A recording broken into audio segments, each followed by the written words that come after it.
नमस्कार। प्रादेशिक समाचार के साथ मैं नूतन लकड़ा। पहले मुख्य समाचार। देश भर में कोविड रोधी का एहतियाती डोज लगाने का अभियान जोरों पर। प्रधानमंत्री ने सभी पात्र लोगों से टीका लगवाने का किया अनुरोध। रेल मंत्री ने रेल मंडलों के प्रमुखों को कोरोना उपचार के लिए रेलवे अस्पताल और स्वास्थ्य सुविधाओं के उपयोग की अनुमति देने का दिया निर्देश। झारखंड में गुजरात से 200 मेगावाट सौर ऊर्जा की आपूर्ति शुरू। जल्द होगी राज्य में बिजली संकट। और राज्य में कल से 3 दिनों तक हल्की से मध्यम दर्जे की बारिश और ओलावृष्टि की संभावना।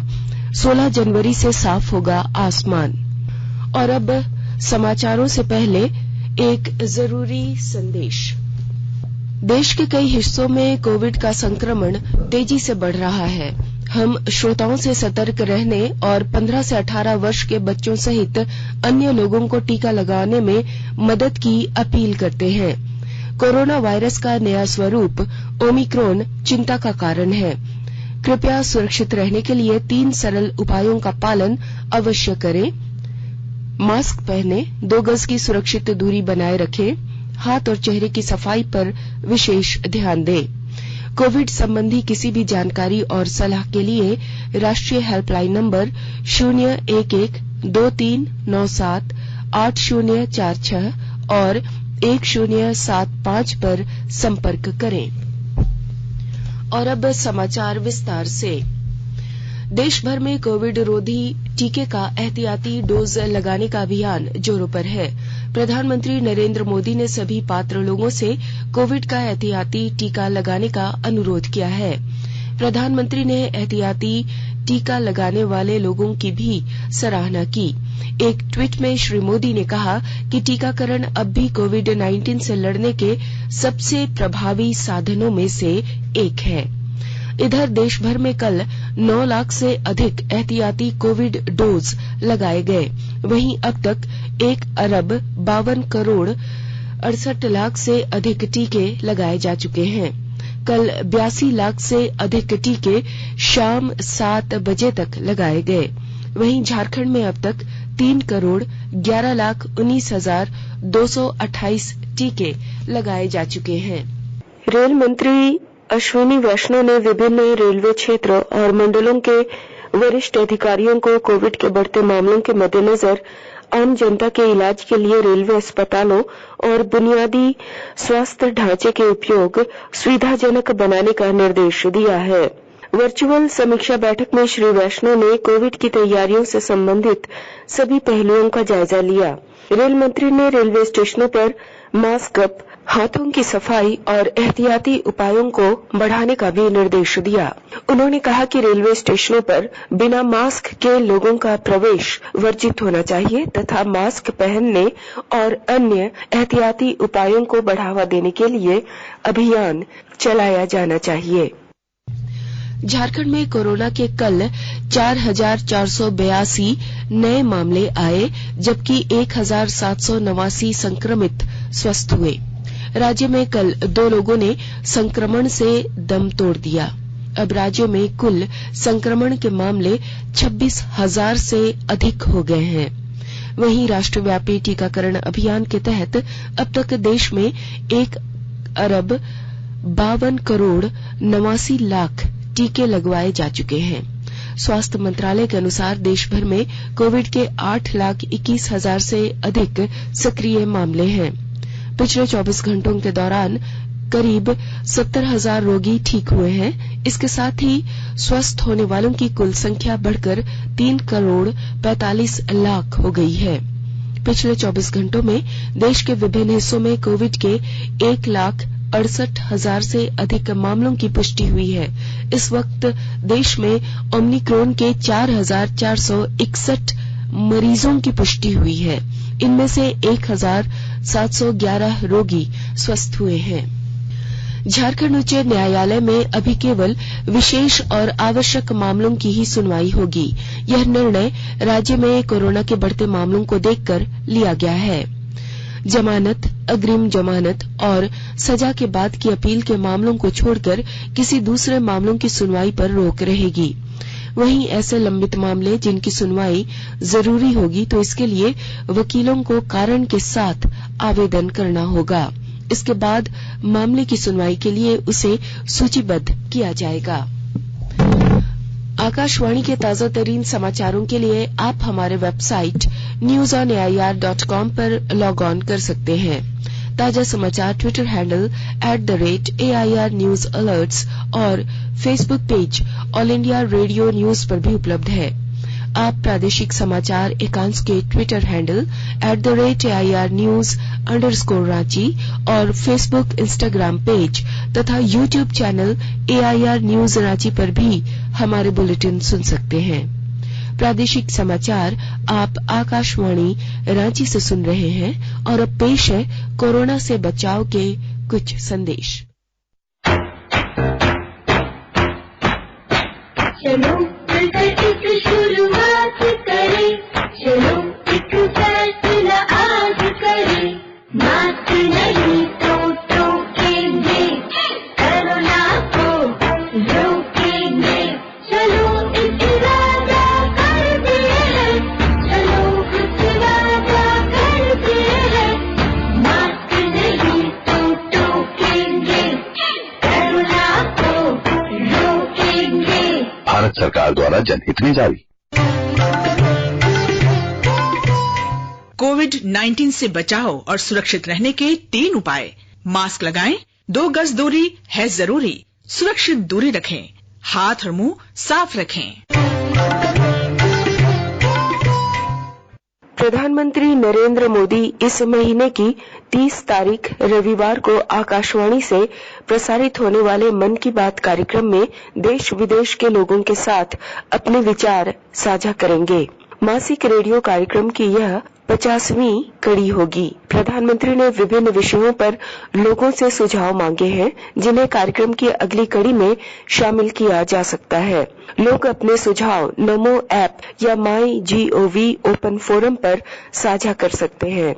मन की बात कार्यक्रम में प्रधानमंत्री के लिए टोल फ्री नंबर 1800-11-7800 पर डायल कर हिंदी या अंग्रेजी में सुझाव रिकॉर्ड कराए जा सकते हैं।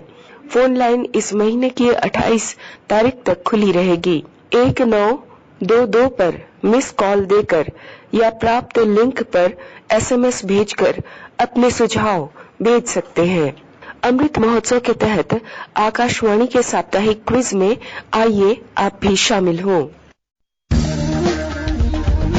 आजादी के 75 वर्षों का पर्व अमृत महोत्सव प्रत्येक बुधवार शाम 7 बजे प्रसारित होने वाले प्रादेशिक समाचार के दौरान पूछे गए प्रश्न का सही उत्तर देने वाले एक प्रतिभागी इनाम का हकदार होगा। इसके लिए सुनते रहें आकाशवाणी रांची का प्रसारण।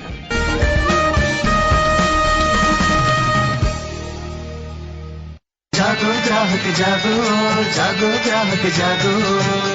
आजादी का अमृत महोत्सव के लिए सभी उपभोक्ताओं को शुभकामनाएं। हॉलमार्क सोने की शुद्धता सुनिश्चित करता है। हमेशा हॉलमार्क वाले सोने के आभूषण खरीदें। उपभोक्ता किसी भी शिकायत के लिए कृपया राष्ट्रीय उपभोक्ता हेल्पलाइन टोल फ्री नंबर 14404 पर संपर्क करें। उपभोक्ता मामले विभाग भारत सरकार द्वारा जनहित में जारी। जानो अपने अधिकारों को, अपने हक पहचानो, बेईमानों को सबक सिखाओ, ग्राहक अब तो जागो, जागो ग्राहक जागो, जागो ग्राहक जागो।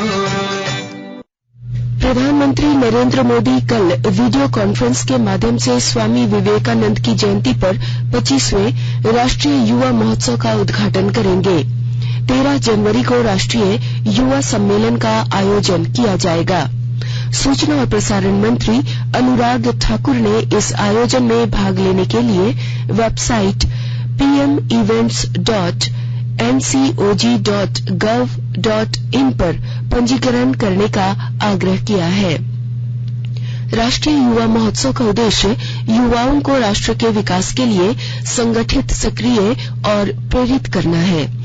इस वर्ष कोरोना की स्थिति को देखते हुए युवा महोत्सव का आयोजन 12 से 13 जनवरी 2022 तक वर्चुअल माध्यम से किया जाएगा। केंद्र सरकार ने तीसरे राष्ट्रीय जल पुरस्कार के तहत गोड्डा जिले को पूर्वी भारत में दूसरा उत्कृष्ट पुरस्कार दिया है। विस्तृत जानकारी दे रहे हैं हमारे गोड्डा संवाददाता। केंद्रीय जल शक्ति मंत्री गजेंद्र सिंह शेखावत ने तीसरे राष्ट्रीय जल पुरस्कार की घोषणा में गोड्डा जिले को ईस्ट जोन के अंतर्गत सबसे उत्कृष्ट जिला की श्रेणी में दूसरा पुरस्कार दिया है। इन राज्यों के सभी जिलों में वर्ष 2020 के अंतर्गत गोड्डा जिला में जल संचयन हेतु प्रयासों के लिए यह पुरस्कार प्राप्त हुआ है। गोड्डा में केंद्र और राज्य के प्रयास से नदियों के तटों पर पौधरोपण हुआ है, जिसमें कझिया नदी एवं गेरुआ नदी के तटीय क्षेत्रों में 1 लाख से ज्यादा पौधारोपण किया गया है। पिछले 2 वर्षों में 200 से ज्यादा प्राथमिकी एवं 30 लाख से अधिक रुपयों की पेनाल्टी पर्यावरणीय मामलों पर लगाई गई है। आकाशवाणी समाचार के लिए गोड्डा से मैं रंजन कुमार। झारखंड को गुजरात से 200 मेगावाट सौर ऊर्जा मिलनी शुरू हो गई है। झारखंड बिजली वितरण निगम JBVNL और solar energy corporation of India के बीच जुलाई 2018 में हुए करार के तहत कल से झारखंड को ₹2.50 प्रति यूनिट की दर से सौर ऊर्जा मिलनी शुरू हो गई है। Power grid corporation of India ने सौर ऊर्जा की आपूर्ति के लिए ट्रांसमिशन शुल्क माफ कर दिया है। JBVNL को केवल प्रति यूनिट सौर ऊर्जा की दर का ही भुगतान करना होगा। ऊर्जा विभाग के प्रधान सचिव अविनाश कुमार ने बताया कि समझौते के मुताबिक 25 वर्षों तक ₹2.50 प्रति यूनिट की दर से ही JBVNL को 700 मेगावाट सौर ऊर्जा उपलब्ध कराएगा। शेष 500 मेगावाट सौर ऊर्जा इस साल जुलाई अगस्त से चरणबद्ध तरीके से मिलना संभव है। इससे झारखंड में बिजली आपूर्ति सुलभ होगी। सिमडेगा जिले के कोलोमांडेगा में महिला समूहों को एकीकृत खेती का प्रशिक्षण देकर आत्मनिर्भर बनाने का प्रयास किया जा रहा है। और जानकारी दे रहे हैं हमारे सिमडेगा संवाददाता। सिमडेगा जिले के जलडेगा प्रखंड अंतर्गत कोलोमडेगा में महिला समूहों को एकीकृत खेती का प्रशिक्षण देकर उन्हें आर्थिक रूप से सशक्त बनाने का प्रयास किया जा रहा है। राष्ट्रीय कृषि एवं ग्रामीण विकास बैंक की ओर से गैर सरकारी संस्था सहभागी विकास लाइवलीहुड इंटरप्राइज डेवलपमेंट प्रोग्राम के तहत यह प्रशिक्षण दिया जा रहा है। प्रशिक्षण कार्यक्रम में प्रखंड पशुपालन पदाधिकारी डॉक्टर जॉनसन भेंगरा महिलाओं को मुर्गी, गाय और सूकर पालन के बारे में विस्तार पूर्वक जानकारी दे रहे हैं। इधर महिला समूह की सदस्यों ने खुशी जाहिर करते हुए कहा कि यह प्रशिक्षण उनके लिए काफी लाभदायक सिद्ध होगा। मनोज कुमार सिन्हा, मनु, आकाशवाणी समाचार, सिमडेगा। उपराष्ट्रपति एम वेंकैया नायडू ने पूर्व प्रधानमंत्री लाल बहादुर शास्त्री की पुण्यतिथि पर उन्हें नमन किया है। एक ट्वीट संदेश में श्री नायडू ने कहा कि वे महान, सत्यनिष्ठावान और बुद्धिमान व्यक्ति थे और उनके द्वारा दिया गया जय जवान जय किसान का नारा लोगों के मन में गूंजता रहता है। श्री नायडू ने कहा कि लाल बहादुर शास्त्री के अनुकरणीय नेतृत्व में देश में चहुमुखी विकास हुआ। उपराष्ट्रपति ने कहा कि उनके आदर्शों पर चलना ही उनके प्रति सच्ची श्रद्धांजलि होगी। राज्य में एक बार फिर मौसम में बदलाव के आसार बन रहे हैं। विभिन्न हिस्सों में कल से अगले 2 दिनों तक हल्की और मध्यम दर्जे की बारिश होने की संभावना है। वहीं 14 जनवरी से बारिश में कमी आएगी और 15 जनवरी तक छिटपुट बारिश के बीच आंशिक रूप से बादल छाए रहेंगे। वहीं 16 जनवरी से आसमान साफ हो जाएगा। मौसम में बदलाव को लेकर मौसम विभाग ने ऑरेंज अलर्ट जारी किया है। विभाग के अनुसार इस दौरान विभिन्न जिलों में ओलावृष्टि होने की संभावना है। और अब अंत में मुख्य समाचार एक बार फिर। देश भर में कोविड रोधी का एहतियाती डोज लगाने का अभियान जोरों पर। प्रधानमंत्री ने सभी पात्र लोगों से टीका लगाने का किया अनुरोध। रेल मंत्री ने रेल मंडलों के प्रमुखों को कोरोना उपचार के लिए रेलवे अस्पताल और स्वास्थ्य सुविधाओं का उपयोग की अनुमति देने का दिया निर्देश।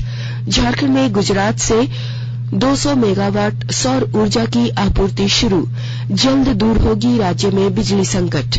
और राज्य में कल से 3 दिनों तक हल्की से मध्यम दर्जे की बारिश और ओलावृष्टि की संभावना।